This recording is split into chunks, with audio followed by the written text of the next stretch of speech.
Welcome back to Frankly Speaking here on WYDC TV Big Fox. I'm your host, Frank Acom. This is Frankly Speaking, and we're broadcasting from the Hesselson studio, and this is the Stu Benz Senior Services Fund section of the program. And Amy's back. Amy, thanks so much for being on the show. Hey, thanks. I understand you guys at CASA-Trinity have been celebrating 50 years all year long. It's been very busy. It's been so busy.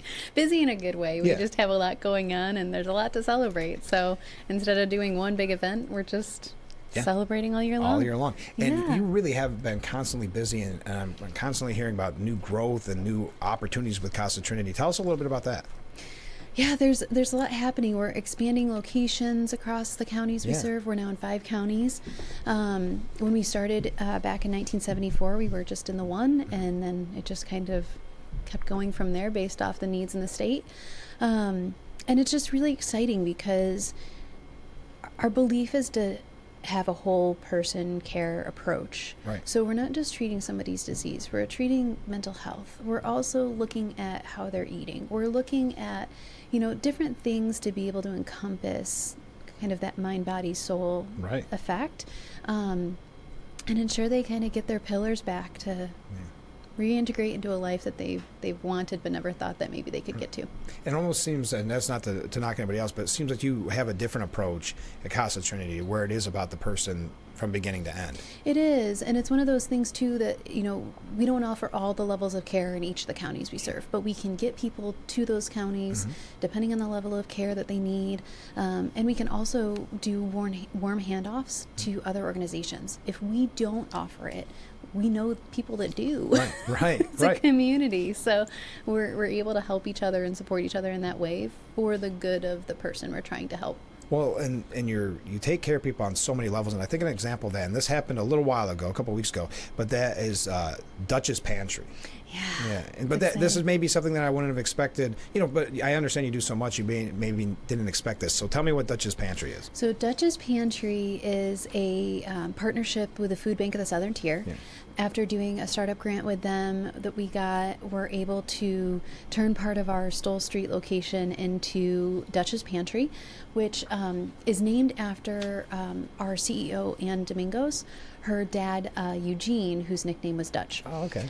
He was really involved in his community. He really believed that, people needed access to food. He would use food as kind of building those relationships and connections with each other during times where, he was a World War II vet. And so coming out of those things and kind of reestablishing and getting to the community and knowing your neighbors again or new neighbors, those kinds of things during those hard times, food really comes down to basic necessity. It does, yeah. So it only seemed to make sense to have Dutch's Pantry as the name of it. But that's going to be available to active clients in our clinics. So within Chemung County, and it's kind of like a referral-based idea. So if we see somebody that may qualify and or we see a need there, there's kind of a process of the paperwork and all the things. Sure. But essentially, they'll be able to shop in the pantry and get food and things that they might need, and also, we encourage them, too, to shop at other pantries around because the food bank does so much. It's amazing. Oh, my gosh. I visited them when they have the stack, the whatever. I couldn't believe it. Yeah. It's really remarkable. And some locations do delivery, some there's different stuff at each, right? So it's going to be a really exciting thing to kind of integrate that part of it in because it's a necessity, and also it can be hard to come by. If somebody's getting help for something, maybe that's kind of where their money's going right now as opposed to eating healthy. So how can we help in that way and get them some of that as well? So food does seem to be a common trend because you also have during this celebration Grill and Chill coming up on August 9th. We're all about the food here. The people, the connection, the food. So we have a location in Elmira at 456 Church Street. It's the old Mount Zion Church that we have now turned into the center. It houses our Air Adventures and Recovery Chemung crew for the adults in recovery and or family members of those in recovery. And then also houses the youth clubhouse. Okay. So we serve Chemung County youth ages 12 to 17. And the nice thing about this location is that it's 2 levels. So during times when the clubhouse might be closed, the air crew can kind of use the different floors. There's a gym, there's space for yoga. We have books that have been donated and different things. So it makes it really, really great that there's a safe space for people of any age and their families to come and just kind of hang. And typically there's activities or different stuff that they're doing on a day-to-day basis. But the Grill and Chill is going to be just an open house. Come check it out. It's from 11:30 to 5. We're going to have the grill going. We're going to have food happening. And it's just a way for people to see what the space is and hang out, network, and all the services you provide and learn more about it. Yeah, and it's open to residents, organizations, anybody that wants to come through. Wow. So that's just 2 events that I mentioned so far. And I know you have another one coming up on September 28th, which is a little ways away, but as you can tell by this summer, it goes very, very quickly. It's so quick. Can you imagine? It's unbelievable. I You know. start thinking, you start seeing the ads for back to school. Forget it. I You've seen it all. know. But you have the Color Run. We do. What is that exactly? That is our annual Color Run, run walk for recovery. It's a 5K.